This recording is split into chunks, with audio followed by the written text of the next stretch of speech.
All right, guys, what up? Welcome back to part 2. We're going to finish up the front end of the 4Runner. We're going to weld in bump stops, and we're going to put the coilovers in and be done. There's a lot of little things that still need to be finished up on the front end, but I'm going to do those off camera because they're really nothing important. It's just like tightening the lower ball joint bolts and things of that nature. So let's jump in. Let's get these bump stops welded in, and we'll call it a day. Sorry for the light. It's terrible. See this line right here? This is your main feed that goes into the rack. Somehow mine got bent right here, and now this fitting does not spin freely. And the way this line is configured with the hard line and the soft line, you gotta have this to be able to spin free. So over here, we've got us a entirely new power steering line. So today we're gonna be taking that old one out and installing a new one. Check it out, got the old line out. Got the new one sitting right there. It's pretty dang easy. You just take the banjo bolt out of that fitting right there. There's a clamp here, and then there's a clamp right there that you gotta undo. And then you got to change over this little pressure switch here into the new fitting here. Pretty straight up. So I'm gonna swap this over, put my new crush washers on, slap it back in, and we're good to go. Alrighty, so let's see if I can show you. There's the new banjo fitting there. New line comes all the way down up into here, and then we've got our follow me, we've got our lines hooked up into the rack. Got that bolt in, got this bolt in here, and these two are tight as well. Tie rods are on. Holy cow, I've made a mess, but we've made some progress. So I got the rotor caliper back on, got the CV axle in, got the brake line routed, kinda, sorta. There's that. I mounted the coilover up, but I need some bigger misalignment spacers down here. You can see how there's a gap there. But it's looking wicked. There's a ton of travel in this thing. So just got to get the misalignments up top too. Up top's the same way. Yeah, it's coming together. Need to figure out the lower ball joint bolt. I can't get it tight enough to put the cotter pin in. Just the little things. The other side I haven't even touched. I only did this one side. But yeah, I'm pretty pleased with that. Oh, and I need to adjust this reservoir hose so I can route it under here. But yeah, looking good, man. This thing is so freaking wide. It's just ridiculous. But yeah, I'm really digging it. It's gonna look killer when I'm done. Hopefully it works killer. That's what we're going after here. What we're gonna be working on today is we're gonna pull this coilover back out. And I bought some misalignment spacers. We're gonna put those in. And then I've got to reassemble this entire side still.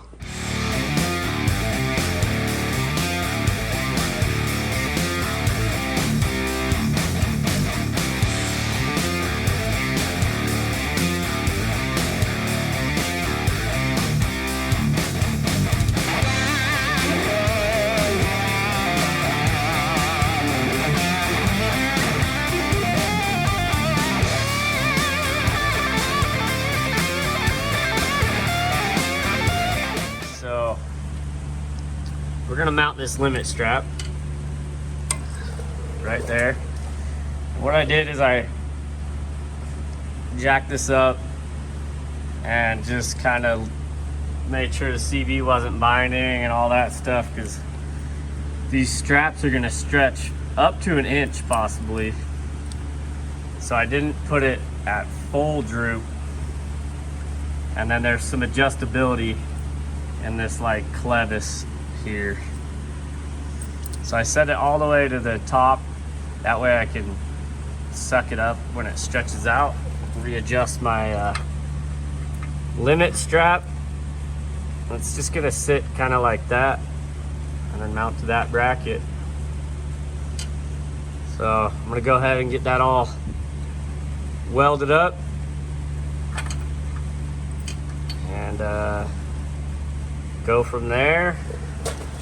I got these misalignment spacers changed out. They're the perfect width now. These are the old ones. New ones, you can see right here, they actually fit now. So the only problem is I only bought 4 new ones, which was dumb because I don't know what I was thinking. I bought this style too, just like an actual spacer, but they're too big. So let's get this welded up, and then I think I'm gonna move on to the other side and reassemble the other side.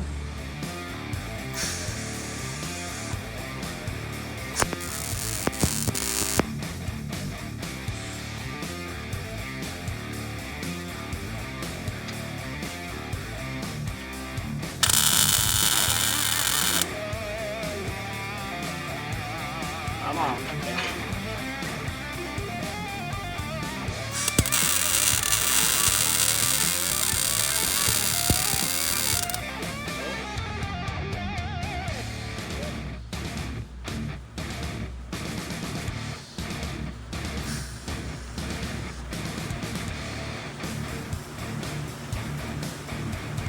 Really awkward angle here.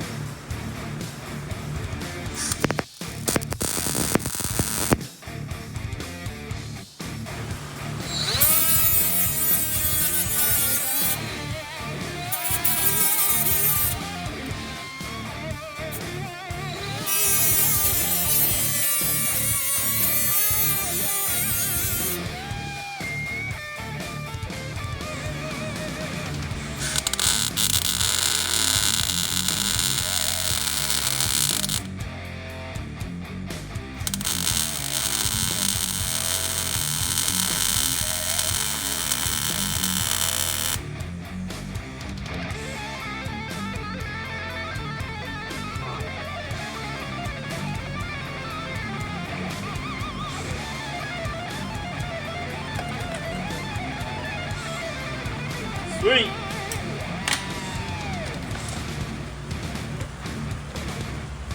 It's all burned on there now. Check it out. We got a limit strap. Being completely supported by the limit strap. Turned out pretty sweet. So I have a ton of adjustability. If I want to raise it, I just gotta adjust these right here. You lower this nut and then tighten this one, and it will lift the whole strap up. So that's what my CV angle looks like. Nothing crazy drooped out, but you gotta keep in mind that that's gonna stretch too. This part of it will stretch. The upper ball joint looks pretty good. Try not to max out anything. Steering looks good. So yeah. I want to show you something cool I got for my brake line here to make it look cleaner, because I think it looks goofy. Check these out. I went to Midnight 4x4. They're my local like custom parts, builder parts and stuff like that. I got these trick little tabs that you just tack on, and then you run a zip tie under them, and then I'm gonna weld them to the spindle, and then tie the brake line to that. That way it's not sitting there rubbing on any of this stuff. Might have to ruin some powder coat and tack one on there so it looks nice, but thanks, Midnight. You guys are awesome. They're the ones who also got me my new misalignment spacers. And the reason I needed those for these shocks, because if you order them through BTF, they'll already be set up right. I bought these probably 4 years ago. They were for a different project. So they're not the correct shock that comes with this kit. So don't think you're gonna have to do that if you buy a kit. They'll send you all the right stuff. That was my fault. So yeah, we're pretty much done with this side for now. I'm gonna go ahead and assemble the driver's side as far as we've got it on the passenger side. So let's do it. We got this side all assembled. Limit straps welded on, brake lines in, CVs in, all that good stuff. So just got to go to the parts store and get some more misalignment spacers, and shocks will go in. Haven't got bump stops done yet. I need to figure out a way to mount those. But we almost have a fully complete front end. I'm freaking stoked. So I put the tire on, just kind of checking clearance. Watch this thing droop out here.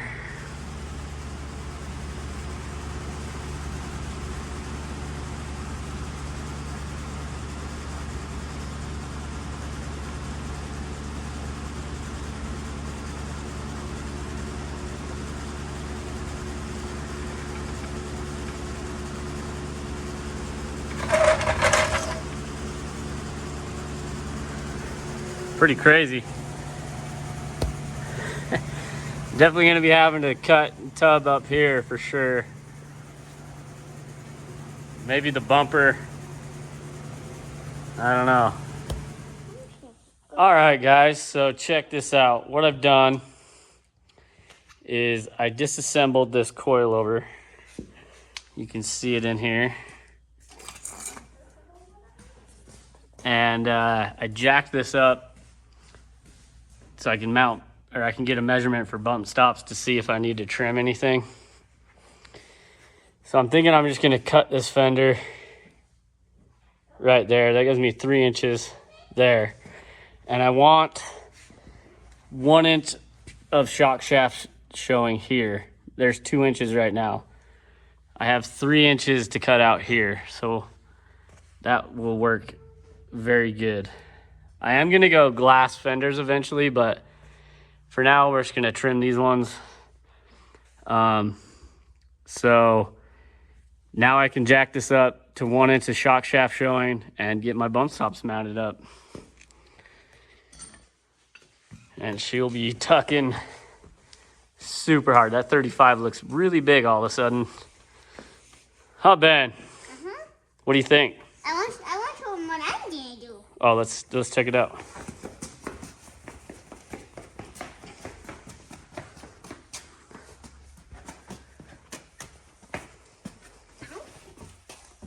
What are you gonna do with that? Build something out of it. Okay. And then want to mount it out there. Okay. All right, so we got this bump can tacked in, but the plates are fully welded. It's all looking good. It's right where I want it. This thing slides in here. Bam. So yeah. Now I just gotta weld this somehow without warping this thing so that the bump stop still fits in there. So that should be fun.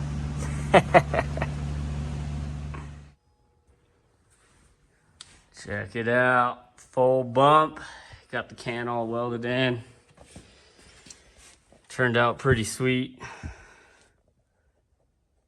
So I'm definitely gonna have to trim my fender. We all knew that. Trim the bumper. But yeah, just gotta finish. Gotta get the lower ball joint bolt on. Put some Loctite on my lower ball joint. Spindle nuts. Torque the wheel bearing nut. And I think she's done on this side. Pretty dang stoked.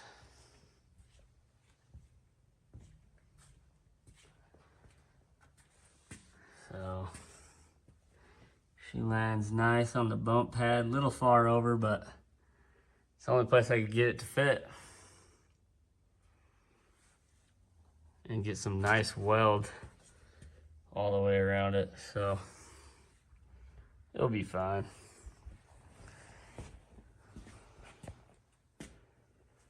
Freaking stoked. Almost done with the front. Holy cow. That's all I gotta say. This looks so sick. Holy cow.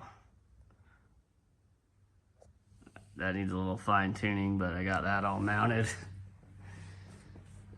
Oh my gosh. All I gotta do now is fix my ABS lines and tighten a few bolts, and this thing is like good to go. I'm gonna take all my air bumps and my rear shocks, and get them filled at the same time. So that will be coming back out. But holy cow, we got a passenger front long travel 4Runner. That shock's not coming back out.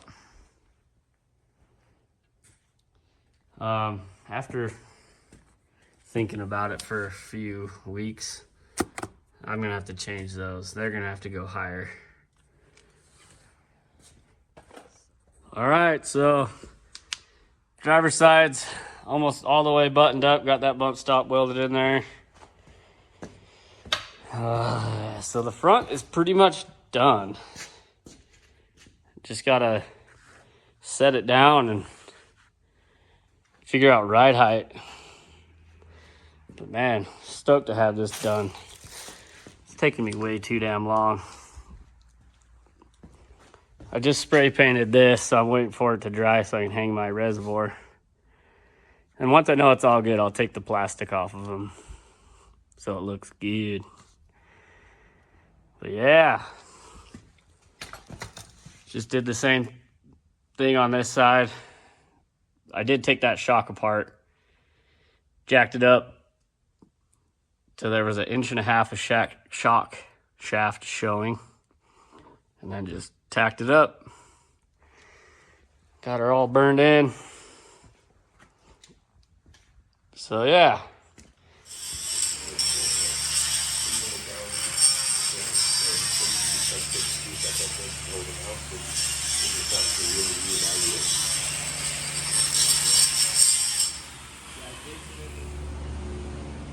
All right, so we're working on putting the triple bypasses in here. You can see we've already relocated the lower shock tab, cut it off, cut the stock bump stop out of here, and we've got these outer shock hoops kind of tacked in. Right now we're gonna notch the frame to clear the shocks. This side you can't see anything, but it's the same thing. We're gonna notch the frame, box it in, new lower shock tab, and we'll have the bypasses in pretty good after that. I decided to just go for it because I want the rear to match the front. Chase hates being on camera, so we're gonna show him. All right, shock hoops burned in, notched the frame, got the lowers welded in. This side is done. Now we're just gonna come over here to the other side, do the same exact thing, and the bypasses will be in. I didn't show you a lot of this just because it's a lot of grinding and boring work. But there we go. Got to give a shout out to this guy right here. He knows his shit. He doesn't think so, but I mean, just look at those welds. Come on, guy.